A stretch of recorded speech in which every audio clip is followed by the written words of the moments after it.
Soal fasad manipulasi, saya kembali ke Mas Ridwan. Trump mengklaim keputusannya menunda serangan ke pembangkit listrik dan fasilitas energi Iran merupakan hasil negosiasi AS dengan Iran. Tapi tadi disampaikan juga oleh Mbak Dina, sudah dibantah oleh Kementerian Luar Negeri Iran. Kenapa Trump mengklaim negosiasi dengan Iran sedang berjalan saat ini? Ya, banyak sekali faktornya ya. Salah satunya memang tekanan dalam negeri yang luar biasa. Karena saat ini memang Trump ini terjebak pada tiga pilihan sulit yang tiga-tiganya nggak mungkin dia ambil sebenarnya. Yang pertama misalnya dia mau mengambil strategi penghancuran total. Penghancuran total itu tidak mungkin karena luas wilayah Iran itu sangat luas sekali. Dia seperempat Amerika, seperenam Eropa, 80 kali negara Israel dan masyarakatnya 90 juta jiwa. Nggak mungkin lah itu dilakukan oleh sebuah presiden negara berdaulat. Kecuali memang benar-benar gila ya. Itu yang pertama, penghancuran total sebuah negara. Yang kedua adalah withdrawal atau penarikan mundur semua kapal tempur, jet tempur, pasukan yang tadi disampaikan Mbak Dina sedang berjalan menuju Timur Tengah. Itu juga nggak mungkin, karena kalau dia lakukan withdrawal, maka secara politik dalam negeri pasti jatuh ya. Kubu Demokrat akan menggunakan itu sebagai alasan untuk menggalang impeachment dan sebentar lagi kira-kira 2 bulan lagi akan ada pemilu sela untuk memilih lower Congress dan itu bisa mempengaruhi masa depan kepemimpinan Trump di Amerika. Yang ketiga ya yang sedang dia lakukan sekarang seolah-olah sedang ada negosiasi. Tetapi sudah dibantah tadi sampaikan Mbak Dina, Menteri Luar Negeri Iran sudah menyatakan bahwa tidak ada pembicaraan apapun dengan Trump dan ini merupakan bluffing atau klaim satu pihak yang dilakukan oleh Trump.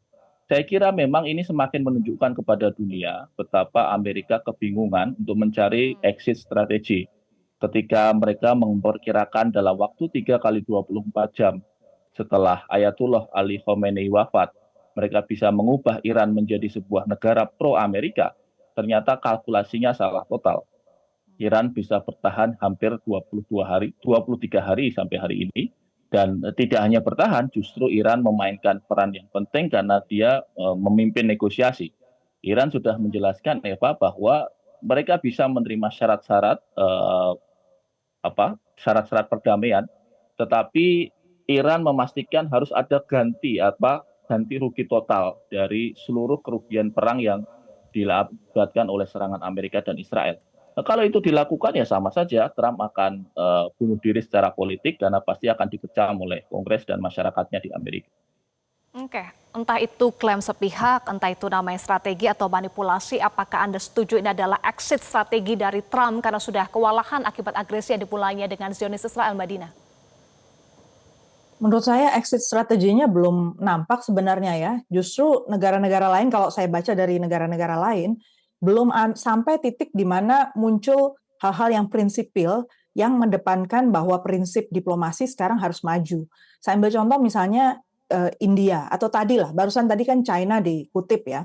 China juga dalam posisi masih mencoba menekan Amerika Serikat, you yang mulai, you yang selesaikan gitu kan. Padahal dari sisi yang lain sebenarnya China juga punya tanggung jawab kalau dia mau ambil tanggung jawab global, sebenarnya dia bisa tuh mengambil satu mengumpulkanlah negara-negara lain entah lewat Dewan Keamanan atau lewat jalur yang lain, lewat mekanisme BRICS mungkin atau Shanghai Cooperation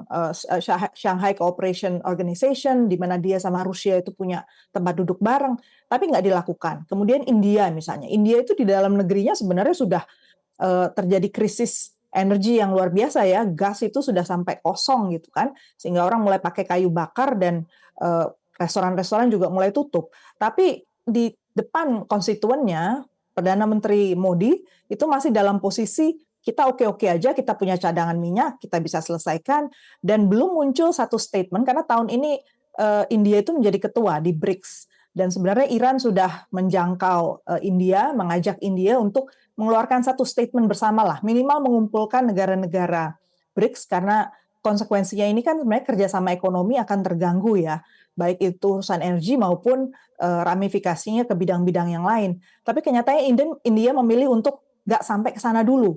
Jadi saya belum melihat ya titik di mana negara-negara besar yang sebenarnya punya leverage, punya daya tawar lebih bisa masuk ke jantung masalah itu muncul.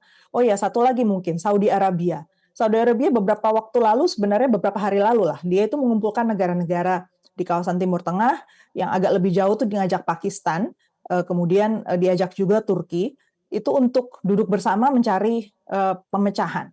Cuman yang menarik di situ statement yang keluar di sana justru bahwa Saudi akhirnya memilih untuk nggak percaya lagi pada perlindungan Amerika Serikat. Dan dia mulai memikirkan untuk juga punya fasilitas nuklir sebagai cara untuk menggentarkan negara-negara lain termasuk Amerika Serikat ketika akan masuk mengganggu tatanan di Timur Tengah. Ini kan berarti perkembangannya justru belum mendekat ke arah diplomasi ya, tapi masih berusaha mencari jalan keluar masing-masing lewat moda-moda yang ada di setiap kawasan atau yang terjangkau lah. Oke, Anda sebut belum mendekat ke arah diplomasi. Sebelumnya, Iran juga membalas ancaman Trump dengan menargetkan infrastruktur energi di kawasan, salah satunya menutup Selat Hormuz. Apakah ini juga yang membuat Trump kemudian mengkalkulasi lalu menunda serangan? Nanti kita akan bahas lagi usai jeda. Mas Lutwan dan Mbak Dina tetaplah bersama kami pemirsa di Top Issue.